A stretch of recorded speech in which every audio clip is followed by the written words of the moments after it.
Halo, selamat malam. Ya, halo Mimin, cari cuan. Namanya siapa nih? Kita belum kenalan nih. Iya, halo Ko Bernard, kenalin nama aku Rahel. Dan teman-teman semua, ini Ko Bernardus Wijaya yang merupakan CEO dari Sukor Sekuritas. Boleh nih Ko Bernard kenalin dulu ke teman-teman semua yang lagi nonton. Ya, hai teman-teman cari cuan. Apa kabarnya? Mudah-mudahan luar biasa. Dan hari ini saya bersama Cari Cuan akan bahas terkait mengenai IHSG di bulan Oktober. Dan pasti teman-teman cuan troopers yang udah ikut webinar aku hari Sabtu kemarin, atau ikut pembukaan cabang di Batam, ataupun baca berita kita di berbagai media, kita udah jelasin sama namanya Helon Strategi. Nah, ini yang akan kita bahas secara khusus dengan event Cari Cuan di malam hari ini.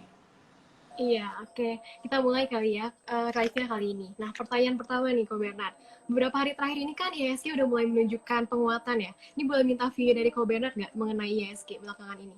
Oke, jadi kita melihat sejak akhir September berbagai sentimen positif berkelimpangan di IHSG. Di mana yang pertama adalah kaitannya mengenai COVID-19 Indonesia yang terus mengalami penurunan, bahkan mencapai level di bawah 2000 new cases per harinya.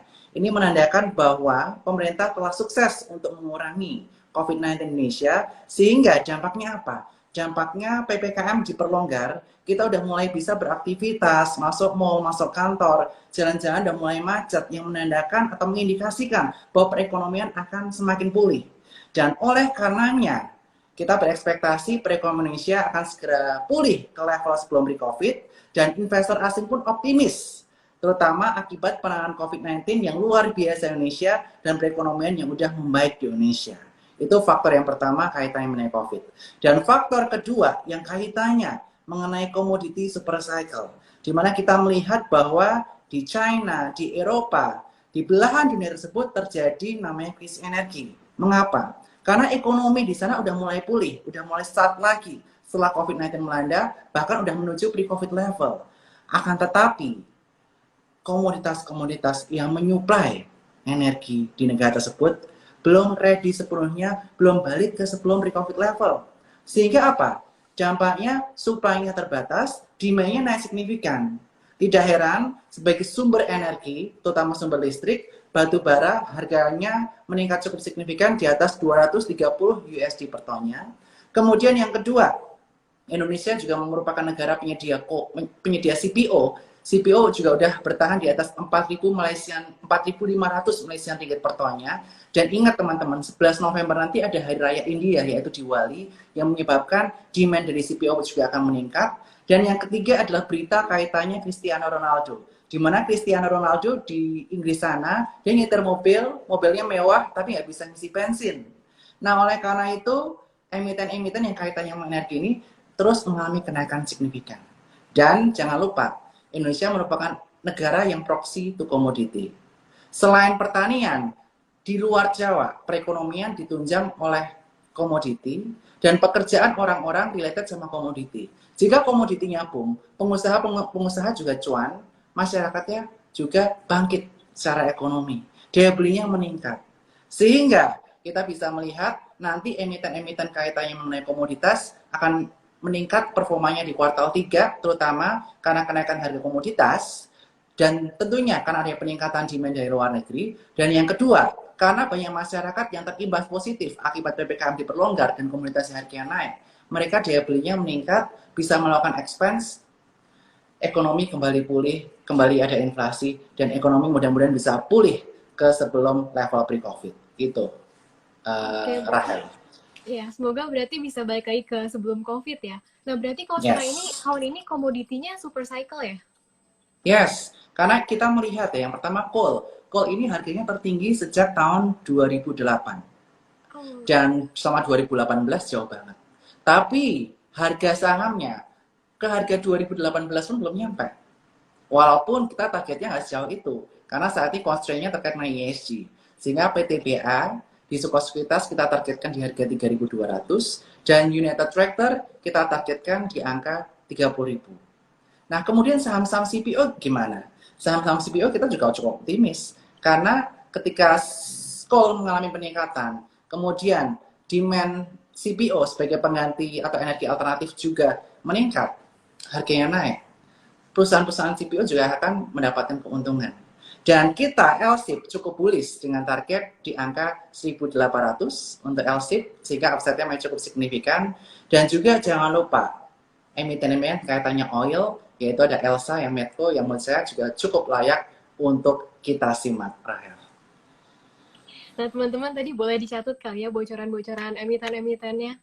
Nah, buat teman-teman semua, aku mau ngingetin lagi nih, kalau Cari Cuan ini adalah platform literasi edukasi finansial tentang investasi, terutama saham teknologi. Jadi teman-teman semua boleh banget nih stalk IG, TikTok, dan juga YouTube-nya Cari Cuan.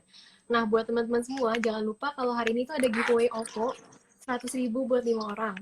Nah, caranya gampang banget, tinggal SS IG Live ini, terus post story kalian, dan tag IG Cari Cuan, Sukor Sekuritas, dan juga IG-nya Kobernat.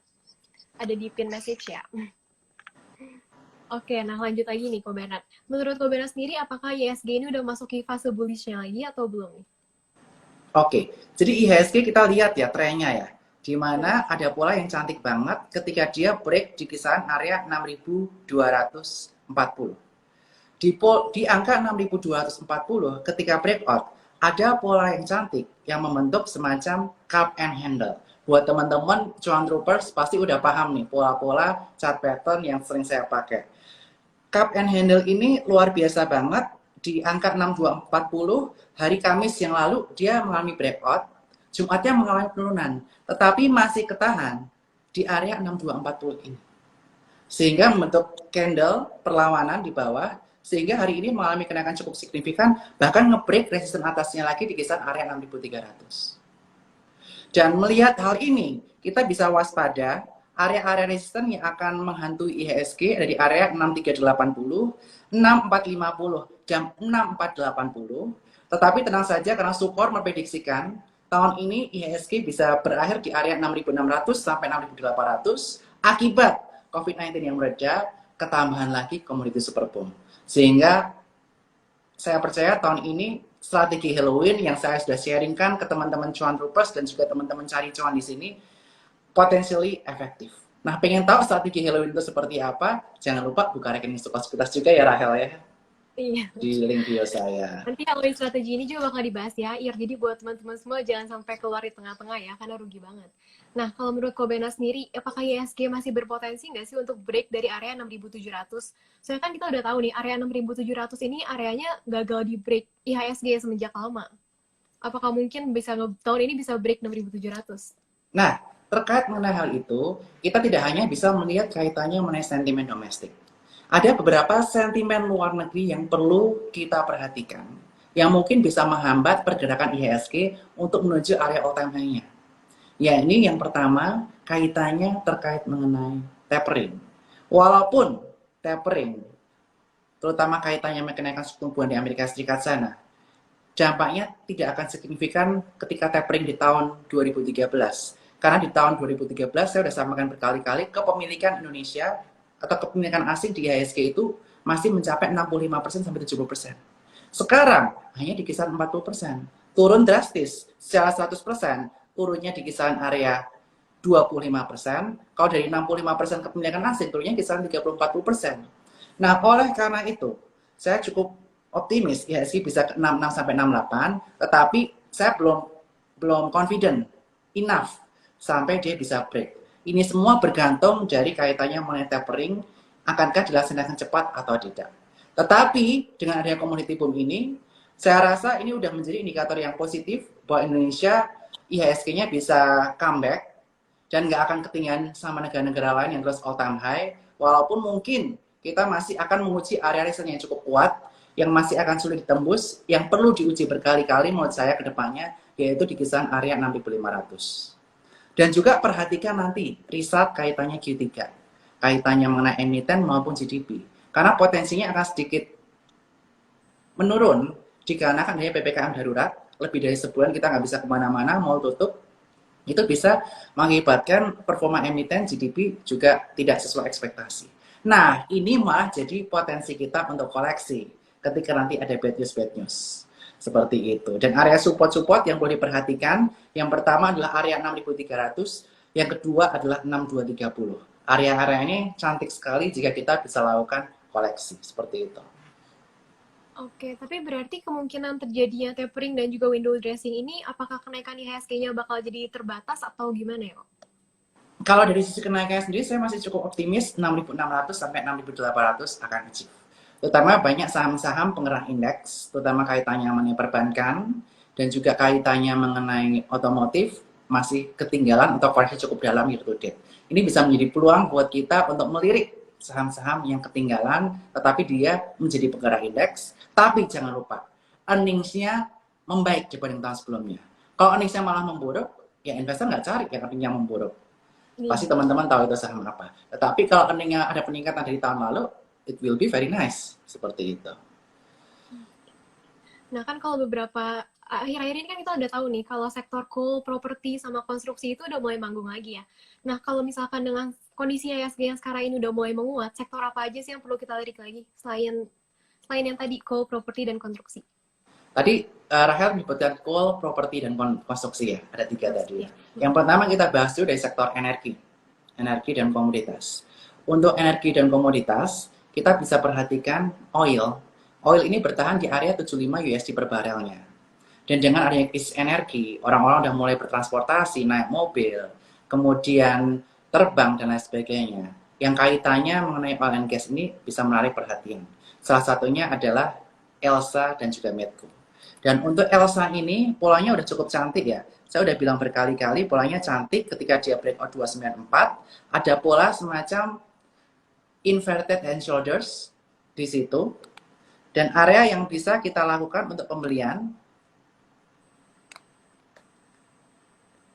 di kisaran area 294 sampai kisaran 302 itu cantik untuk dikoleksi. Saya berhari-hari udah sebutkan di saham pagi, area tersebut menarik banget untuk kita perhatikan. Dan Elsa ini akan menguji area resisten pertamanya di 328. Dan jika 328 tembus, potensially Elsa ini bisa breakout dan cantik dengan target selanjutnya di kisaran area 358. Dan secara target dari head yang terbentuk kurang lebih bisa muncul di kisaran area 450 untuk Elsa sendiri. Tapi sekali lagi teman-teman harus perhatikan namanya harga oilnya, plus jangan lupa belajar technical analysis supaya teman-teman know when to entry and when to exit.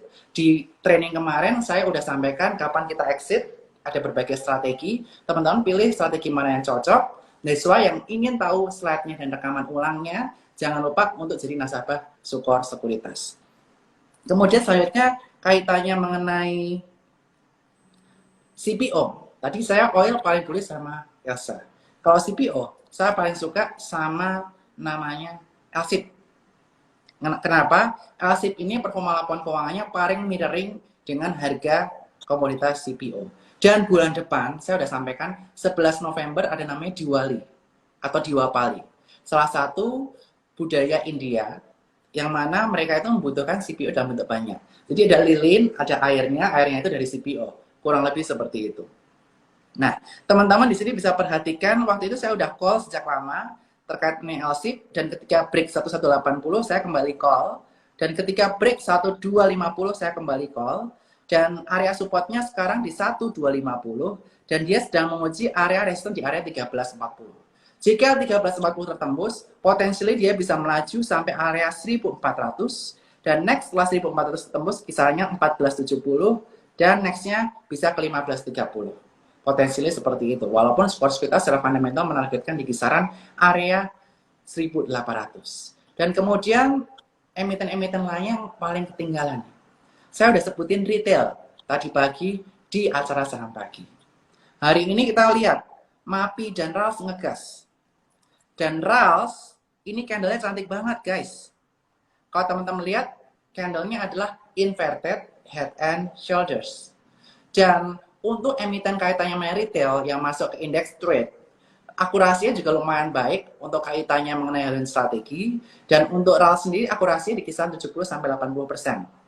Oleh karena itu saya oke dengan RALS, dengan area support yang bisa diperhatikan kalau dia koreksi di 720, teman-teman bisa beli koreksi, dan resisten selanjutnya yang bisa diperhatikan di kisaran area 765.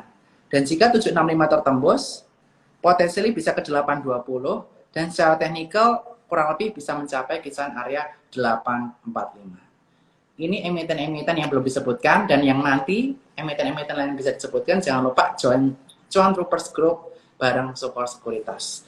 Karena emiten-emiten yang kaitannya mengenai hilirin strategi ini menarik banget untuk kita simak. Oke. Nah, tapi dari tadi kita belum bahas soal saham-saham teknologi nih. Kalau menurut Ko Bernard sendiri gimana sih saham-saham teknologi? Sekarang kan lagi banyak yang koreksi ya. Contohnya kayak MTech, Agro, DMMX itu lagi merah semua. Menurut Ko Bernard tuh gimana? Oke, kemudian kaitannya mengenai saham-saham teknologi. Saat ini, market cap saham-saham teknologi di IHSG itu masih kurang. Sekali lagi, masih kurang dari 5%. Sangat jauh dibandingkan dengan negara maju, seperti Amerika Serikat sana, udah lebih dari 20%. China, Hong Kong, lebih dari 50%. Sehingga dampaknya apa? Lebih dari 20% maksudnya. Sehingga dampaknya apa? Dampaknya Indonesia itu masih ketinggalan. Padahal Indonesia ini menjadi sasaran tech company untuk bisa mendapatkan nasabah secara banyak, menjangkau masyarakat secara luas, karena Indonesia negaranya terdiri dari Sabang sampai Merauke, 17.000 pulau. Kalau nggak ada teknologi, perekonomian akan sulit bertumbuh. Sehingga emiten-emiten teknologi kaitannya dengan digitalisasi ini masih cukup menarik. Walaupun saat ini belum momennya. Momennya potensially ketinggalan, ketika nanti emiten-emiten komoditas atau harga-harga komoditas sudah mencapai peaknya, ada potensi aktivitas taking profit dan bisa kembali ke saham-saham kaitannya mengenai teknologi. Dan untuk emiten-emiten kaitannya mengenai teknologi, saya akan bahas secara teknikal terlebih dahulu. Yang kita perhatikan hari ini yang cukup menarik adalah kaitannya adanya crossing di saham MLPL dan juga MPPA. Yang banyak diberitakan itu kaitan mengenai Gotoh yang masuk ke MLPL, MPPA. Nah, lalu bagaimana dengan kaitannya mengenai MLPL, MPPA? Nah, di sini kita bisa melihat MLPL, support yang bisa diperhatikan di area 530. Bisa spekulatif buy, tetapi jangan sampai jebol di bawah area 500. Oke, kita harus disiplin. Saham-saham tech atau saham-saham yang lagi downtrend secara teknikal, kalau dia jebol support, kita harus cepat-cepat stop loss. Itu kuncinya. Kemudian MPPA nanti bisa spekulasi di kisaran area 960. Tapi kalau jebol 900, stop loss. Oke. Kemudian tadi disebutkan DMMX. DMMX ini perusahaan yang oke banget juga ya, karena mengapa? Karena DMMX ini merupakan perusahaan yang benar-benar mendukung UMKM dan juga mitra toko-tokonya merupakan toko SRC yang berkali-kali disebutkan di media, itu merupakan salah satu istilahnya mitra toko-toko atau warung yang bisa mengempower millennials dan mengempower UMKM maksudnya. Dan kita lihat pariwisata mulai buka, perekonomian mulai bangkit. Dan salah satu bangkitnya perekonomian itu juga akan ditopang sama bangkitnya warung. Kalau warung bangkit, otomatis akan berpotensi ke revenue stream dari MMX yang memiliki SRC.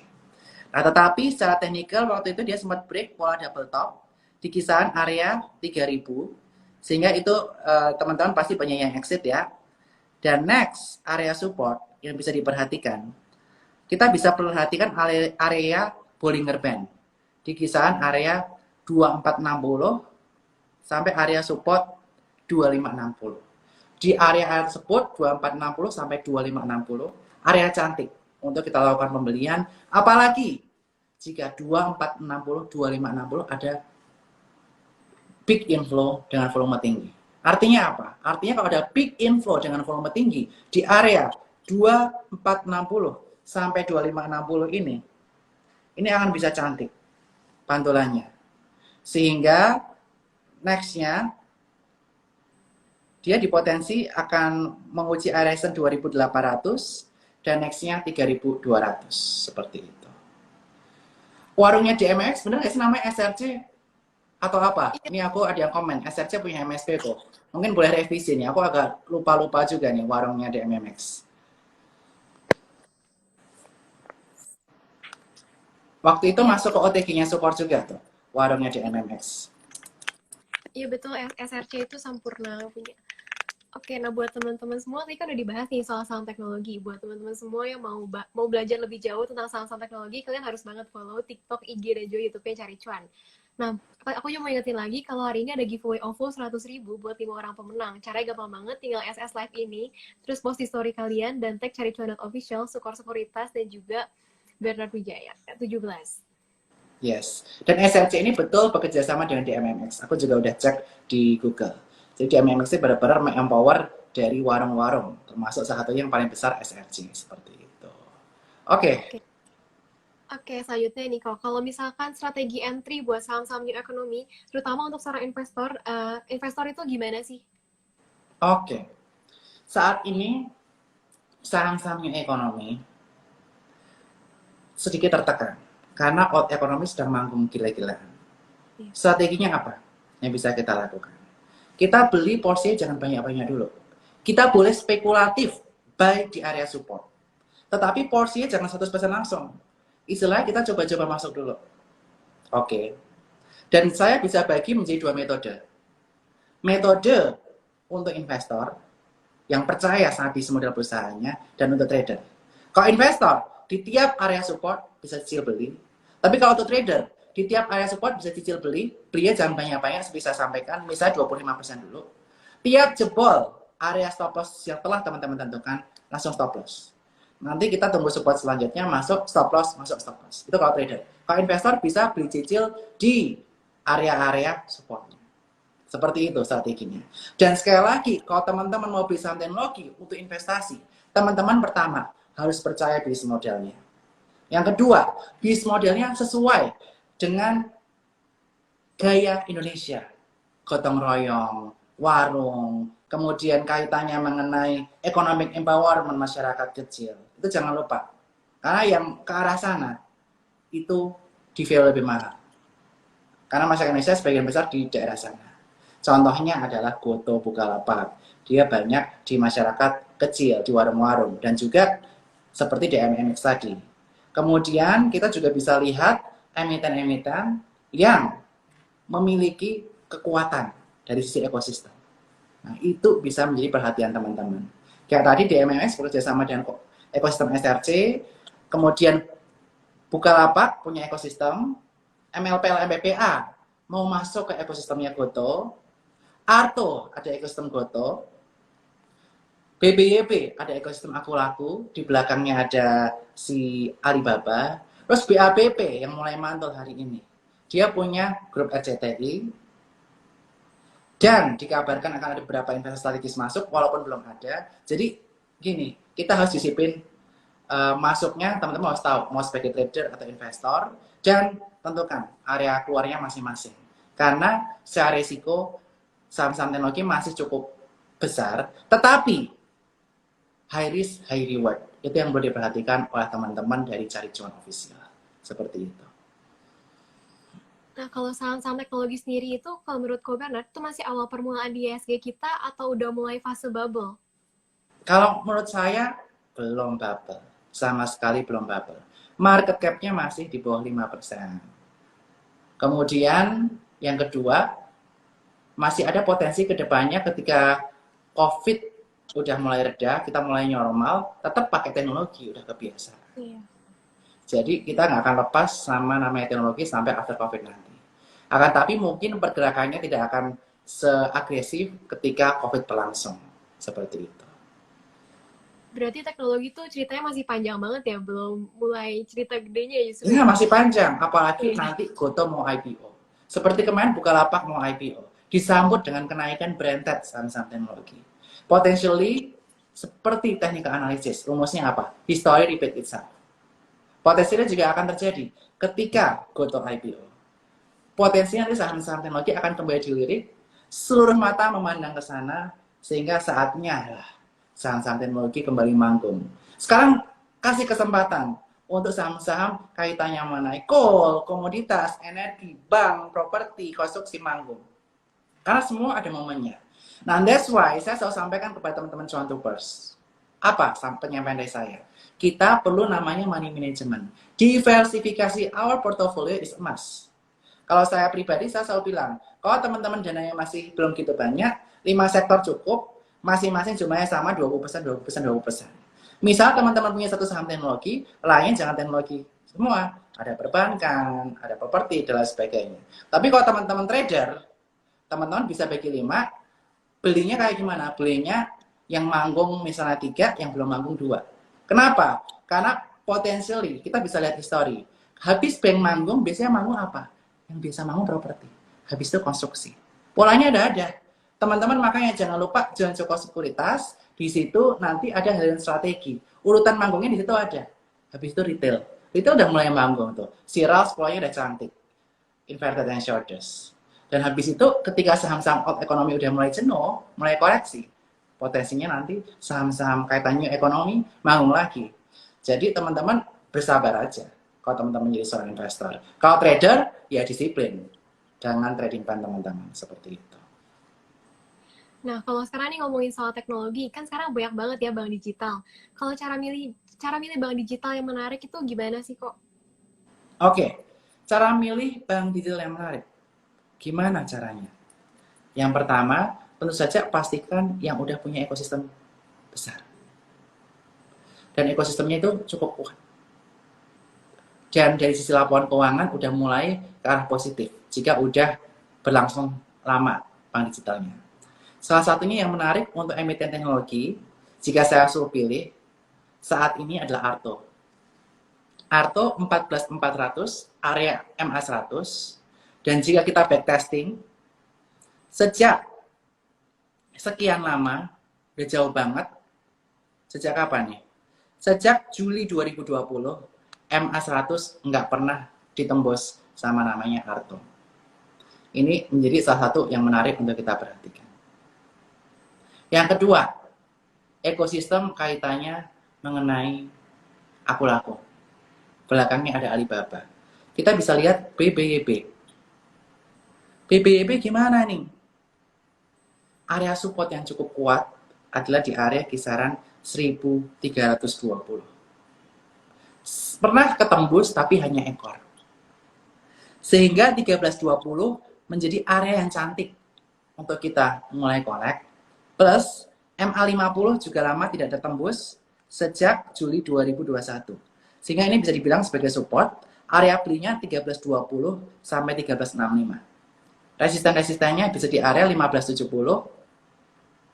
di kisaran area 1700, dan nextnya di 1870. Kemudian kaitannya mengenai yang pemerintahan punya, yaitu agro. Agro potensinya juga cantik, tetapi ada berita red issue. Dan kita belum tahu red issue di harga berapa. Jika harga red issue di bawah, potensially bisa nyusul ke situ. Jadi better wait and see terlebih dahulu.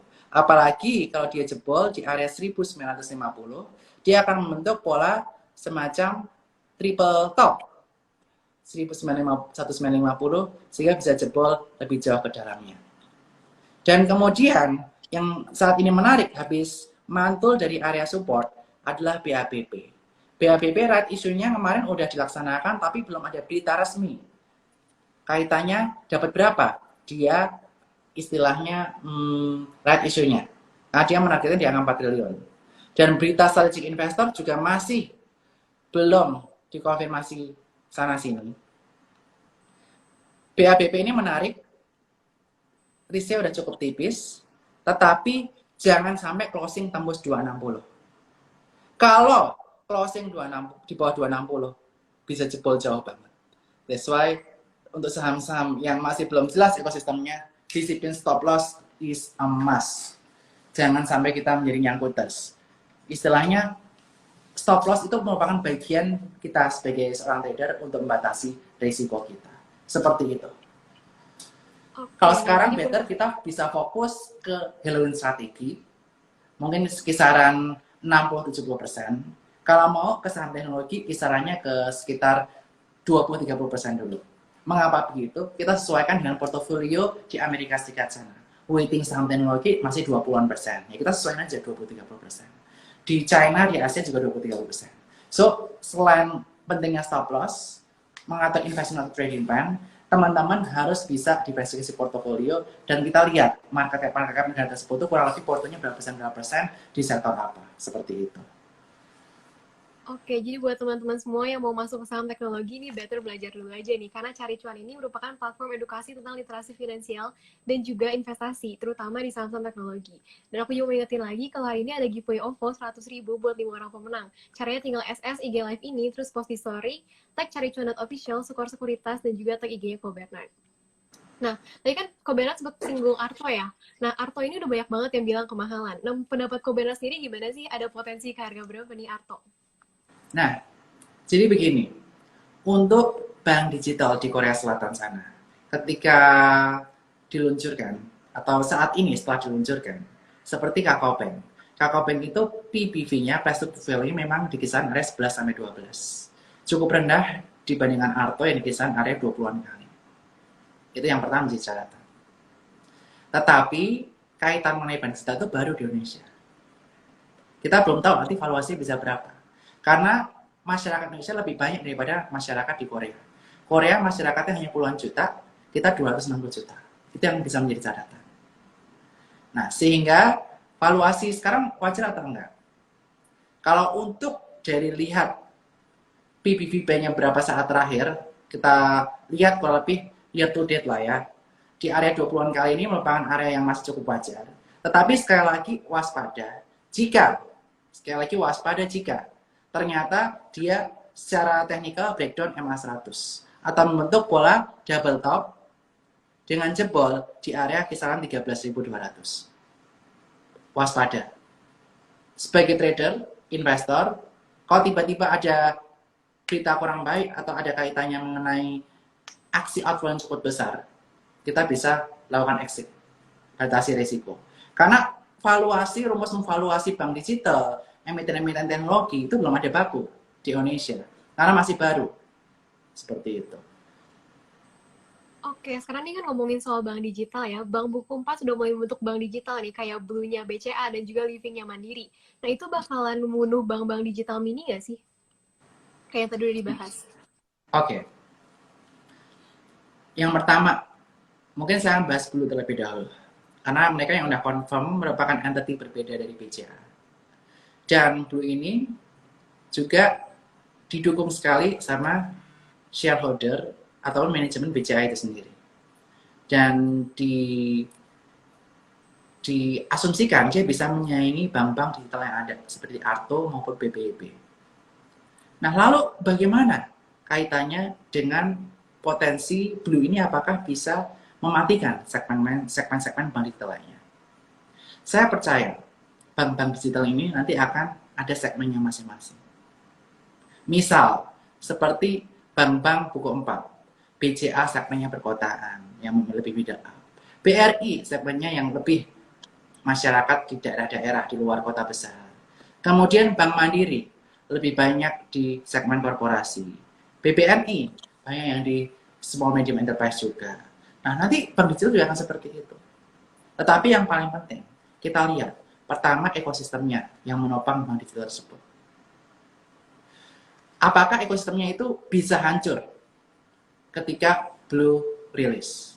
Ekosistem Goto emang akan hancur ketika Blue rilis? Enggak. Ekosistem Goto dengan Arto-nya pasti akan jalan. Dengan sendirinya, dengan ekosistemnya. BBB dengan aku-lakunya, dengan Alibaba-nya juga akan jalan. BAPP mungkin juga. Tetapi ini yang masih belum clear. Walaupun dia punya ekosistem yang cukup kuat, yaitu RCTI Plus, dan lain-lain. Tapi kita belum tahu apakah ini bisa dikonvert dengan jumlah nasabah yang besar. Ini kita akan lihat hasilnya dulu nih. Kalau secara teknikal di 260 tadi cantik, tapi jangan sebol 260. Intinya begitu, yang BAPP. Oke, nah mungkin last question nih Kori. Tadi kan udah ngomongin soal Halloween strategi. Boleh kali ini kalau dijelasin sedikit Halloween strategi itu gimana sih? Oke, ini yang ditunggu-tunggu oleh teman-teman sekalian ya. Jadi Halloween strategi itu kita berangkat dari negara barat, terutama Amerika Serikat sana. Di mana kita melihat Halloween strategi ini beli sebelum Halloween di bulan Oktober, keluar sebelum sale on Mei, paling lambat 1 Mei. Dan berdasarkan histori yang ada, ketika kita melakukan buy and hold antara bulan November sampai April, dibandingkan dengan Mei ke Oktober, dari tahun 1970. Resultnya jauh lebih baik kita buy and hold dari bulan Oktober ke bulan April. Mengapa demikian? Banyak penelitian yang belum bisa menguji secara nyata kenapa hal ini bisa terjadi. Tapi yang bisa kita lihat, kenapa biasanya bulan Agustus September itu sideways gila-gilaan? Yang pertama, karena minimnya sentimen positif. Di mana kita melihat GDP result Q2 udah keluar di Juli Agustus. September nggak ada apa-apa. Biasanya malah ada sentimen negatif. Contohnya tahun ini kaitan tapering Evergrande. Tahun lalu kaitannya mengenai pemilihan presiden Amerika Serikat gonjang-ganjing. Tahun sebelumnya kaitannya mengenai trade war dan lain sebagainya. Bulan Agustus September biasanya banyak sentimen negatif. That's why biasanya harganya sideways atau cenderung terpuruk. Malah ketika September ini berakhir, menjadi opportunity kita untuk buy on weakness. Yang seperti saya sampaikan untuk saham pagi. Nah, berdasarkan statistik, saya bikin statistik juga nih. 10 tahun terakhir, dari tahun 2011 sampai 2020. Baik dari sisi sektoral maupun dari sisi kaitannya mengenai saham. Nah, yang dari sisi sektoral, saya bisa melihat nih, saya lakukan iterasi, testing, dan bikin beberapa periode. Yang menarik nih pertama, dari tanggal 7 Oktober sampai 31 Januari, dan 7 Oktober sampai 28 Februari. Kalau kita masuk ke sektor perbankan, dari 10 tahun tersebut, 100% sektor perbankan berada di zona hijau. Cantik banget kan? Kita lihat. Kenapa 7 Oktober? Supaya teman-teman yang follow Sukor Sekuritas, follow Bennett 17 dan cari cuan sempat buka rekening Sukor di link bio saya di ifom.sukorsekuritas.com. Paling lambat 2 hari kerja udah jadi. Seperti itu. Itu pertama sektor itu. Yang kedua, sektor yang bisa kita perhatikan, sektor property and trade. Sektor property and trade itu ada property dan trade-nya itu ada retail. Seperti rasa mapi. Makanya tadi rasa mapi aku bahas. Nah, 7 Oktober sampai 28 Februari, 7 Oktober sampai 31 Maret, akurasinya 80%. Dan kemudian sektor infrastruktur, sekarang konstruksi ini masuk di infrastruktur, akurasinya 70%, dengan periode 7 Oktober sampai 31 Desember, dan 7 Oktober sampai 31 Maret. Itu ada pegas juga di sektor infrastruktur. Dan sektor-sektor ini merupakan sektor yang menarik untuk kita perhatikan. Lalu, kalau untuk saham, saham apa yang potensial menangnya paling besar berdasarkan histori? Di sini kita lihat, masuk 7 Oktober sampai 31 Januari, dan 7 Oktober sampai 28 Februari. BBNI 100% di zona hijau. Dan BBNI saya sudah call berkali-kali di saham pagi dan di cuan troopers. Dan BBTN, akurasinya di kisaran area 70-80% di periode tersebut. Dan BBTN saya juga udah call berkali-kali di acara saham pagi.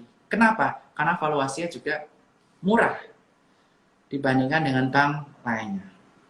Kemudian ada sektor retail, MAPI, RALS, saya udah bahas, ASII, kemudian Waskita, dan lain sebagainya. Yang teman-teman bisa dapatkan secara lengkap jika menjadi nasabah Sukor Sekuritas, buka di link bio, jangan lupa, seperti itu. Dan jangan lupa juga teman-teman followers Cuan Troopers untuk follow Cari Cuan.official. Karena ketika saham teknologi kembali booming, cari cuan banyak yang cari pasti. Karena isi-isinya mereka weightingnya lebih banyak di saham teknologi. Jadi aku juga dapat banyak insight yang luar biasa dari cari cuan untuk saham-saham new economy kaitannya teknologi. Tapi saya juga happy banget ternyata cari cuan ini nggak melulu soal saham teknologi, tapi juga open minded. Ketika ada sektor lain yang booming juga diomongin. Dan oleh karena itu mengundang saya malam hari ini. It's my honor lah. It's an honor buat aku diundang oleh Cari Cuan.official. Begitu Rahel. Iya, thank you banget ya Ko Bernard udah mau sharing-sharing banyak banget malam ini. Kita juga udah dapet insight banyak banget dan juga bocoran-bocoran soal emiten-emiten nih.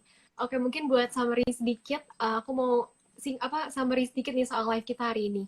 Jadi mungkin kita bisa perhatiin, untuk saat ini perhatiin saham-saham Co, CPO, tapi kalau untuk saham tech sendiri, mungkin kita wait and see dulu ya. Karena belum waktunya buat manggung nih.